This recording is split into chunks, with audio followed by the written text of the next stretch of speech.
Matius 13 ayat 1 sampai 58. Matius 13 ayat 1 sampai 23 perumpamaan tentang seorang penabur.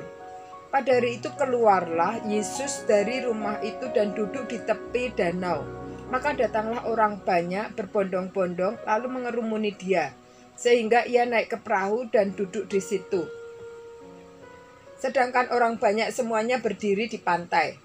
Dan ia mengucapkan banyak hal dalam perumpamaan kepada mereka. Katanya, adalah seorang penabur keluar untuk menabur. Pada waktu itu penabur sebagian benih itu jatuh di pinggir jalan. Lalu datanglah burung dan memakannya sampai habis.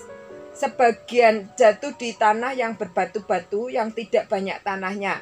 Lalu benih itu pun segera tumbuh karena tanahnya tipis. Tetapi sesudah matahari terbit, layulah ia dan menjadi kering karena tidak berakar. Sebagian lagi jatuh di tengah semak duri. Lalu makin besarlah semak itu dan menghimpitnya sampai mati. Dan sebagian jatuh di tanah yang baik lalu berbuah. Ada yang 100 kali lipat, ada yang 60 kali lipat, ada yang 30 kali lipat. Siapa bertelinga, hendaklah ia mendengar. Maka datanglah murid-muridnya dan bertanya kepadanya, mengapa engkau berkata-kata kepada mereka dalam perumpamaan? Jawab Yesus, kepadamu diberi karunia untuk mengetahui rahasia kerajaan surga, tetapi kepada mereka tidak. Karena siapa yang mempunyai kepadanya akan diberi, sehingga ia berkelimbahan. Tetapi siapa yang tidak mempunyai, apapun juga yang ada padanya akan diambil daripadanya.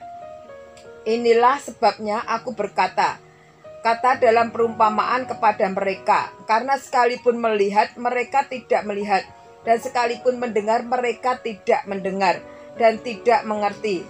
Maka pada mereka genaplah nubuat Yesaya yang berbunyi, kamu akan mendengar dan mendengar, tetapi tidak mengerti. Kamu akan melihat dan melihat, tetapi tidak menanggap. Sebab hati bangsa itu telah menebal, dan telinganya berat mendengar, dan matanya melekat tertutup, supaya jangan mereka melihat dengan matanya, dan mendengar dengan telinganya, dan mengerti dengan hatinya, lalu berbalik sehingga aku menyembuhkan mereka. Tetapi berbahagialah matamu karena melihat dan telingamu karena mendengar. Sebab aku berkata kepadamu, sesungguhnya banyak nabi dan orang benar ingin melihat apa yang kamu lihat, tetapi tidak melihatnya, dan ingin mendengar apa yang kamu dengar, tetapi tidak mendengarnya. Karena itu dengarlah arti perumpamaan penabur itu. Kepada setiap orang yang mendengar firman tentang kerajaan surga tetapi tidak mengertinya, datanglah si jahat dan merampas yang ditaburkan dalam hati orang itu. Itulah benih yang ditaburkan di pinggir jalan. Benih yang ditaburkan di tanah yang berbatu-batu ialah orang yang mendengar firman itu dan segera menerimanya dengan gembira. Tetapi ia tidak berakar dan tahan sebentar saja. Apabila datang penindasan atau penganiayaan karena firman itu, orang itu pun segera murtad. Yang ditaburkan di tanah semak duri ialah orang yang mendengar firman itu. Lalu kekhawatiran dunia ini dan tipu daya kekayaan menghimpit firman itu sehingga tidak berbuah. Yang ditaburkan di tanah yang baik ialah orang yang mendengar firman itu dan mengerti, dan karena itu ia berbuah, ada yang 100 kali lipat, ada yang 60 kali lipat, ada yang 30 kali lipat. Matius pasal 13 ayat 24 sampai 30. Perumpamaan tentang lalang di antara gandum. Yesus membentangkan suatu perumpamaan lain lagi kepada mereka. Katanya, hal kerajaan surga itu seumpama orang yang menaburkan benih yang baik di ladang. Tetapi pada waktu semua orang tidur, datanglah musuhnya menaburkan benih lalang di antara gandum itu, lalu pergi. Ketika gandum itu tumbuh dan mulai berbulir, nampak jugalah lalang itu. Maka datanglah hamba-hamba tuan ladang itu kepadanya dan berkata, Tuan, bukankah benih baik yang Tuan taburkan di ladang Tuan? Dari manakah lalang itu? Jawab tuan itu, seorang musuh yang melakukannya. Lalu berkatalah hamba-hamba itu kepadanya, jadi maukah Tuhan supaya kami pergi mencabut lalang itu? Tetapi ia berkata, jangan, sebab mungkin gandum itu ikut tercabut pada waktu kamu mencabut lalang itu. Biarkanlah keduanya tumbuh bersama sampai waktu menuai. Pada waktu itu aku akan berkata kepada para penuai, kumpulkanlah dahulu lalang itu dan ikatlah berkas-berkas untuk dibakar. Kemudian kumpulkanlah gandum itu ke dalam lumbungnya. Matius pasal 13 ayat 31 sampai 35, perumpamaan tentang biji sesawi dan ragi. Yesus membentangkan suatu perumpamaan lain lagi kepada mereka. Katanya, hal kerajaan surga itu seumpama biji sesawi yang diambil dan ditaburkan orang di ladangnya. Memang biji itu paling kecil dari segala jenis benih, tetapi apabila sudah tumbuh, sesawi itu lebih besar daripada sayuran yang lain, bahkan menjadi pohon, sehingga burung-burung di udara datang bersarang pada cabang-cabangnya. Dan ia menceritakan perumpamaan itu juga kepada mereka. Hal kerajaan surga itu seumpama ragi yang diambil seorang perempuan dan diadukkan ke dalam tepung terigu 3 sukat sampai kamir seluruhnya.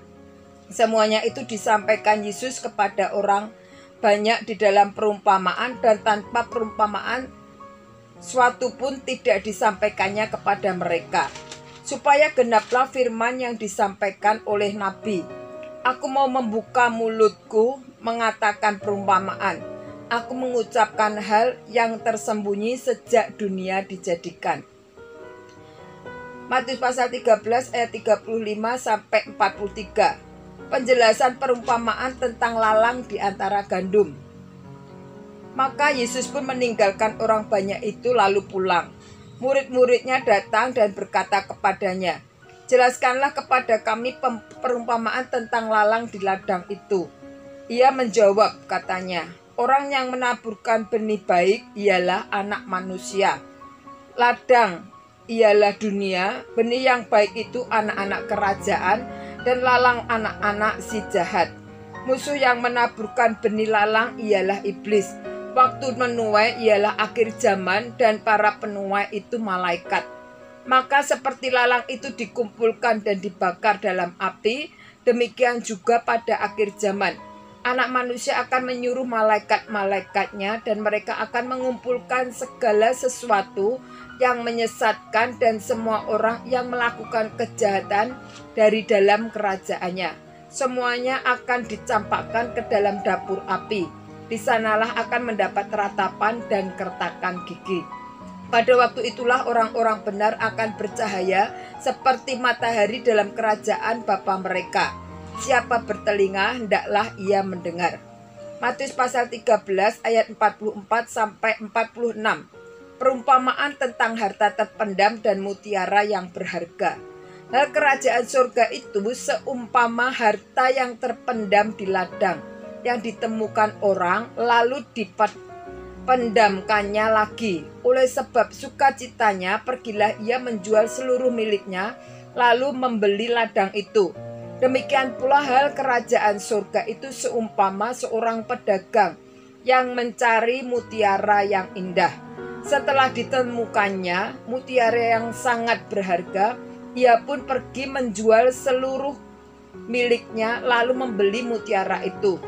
Matius pasal 13 ayat 47 sampai 52. Perumpamaan tentang pukat.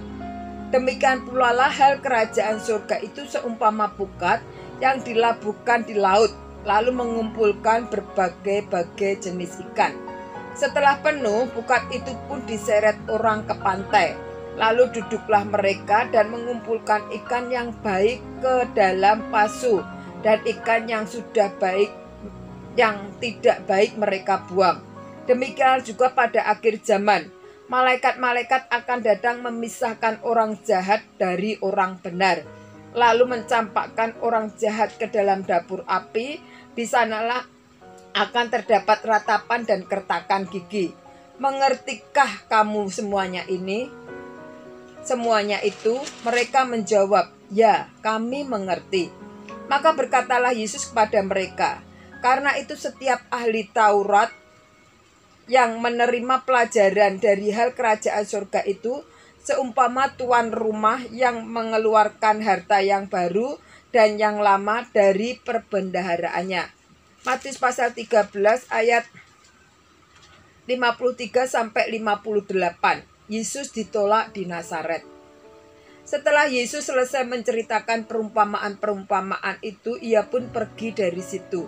Setibanya di tempat asalnya, Yesus mengajar orang-orang di situ di rumah ibadat mereka. Maka takjublah mereka dan berkata, "Dari mana diperolehnya hikmat itu dan kuasa untuk mengadakan mujizat-mujizat itu? Bukankah ia ini anak tukang kayu? Bukankah ibunya bernama Maria dan saudara-saudaranya Yakobus, Yusuf, Simon, dan Yudas? Dan bukankah saudara-saudaranya perempuan semuanya ada bersama kita? Jadi dari mana diperolehnya semuanya itu?" Lalu mereka kecewa dan menolak dia. Maka Yesus berkata kepada mereka, "Seorang nabi dihormati di mana-mana kecuali di tempat asalnya sendiri dan di rumahnya." Dan karena ketidakpercayaan mereka, tidak banyak mujizat diadakannya di situ.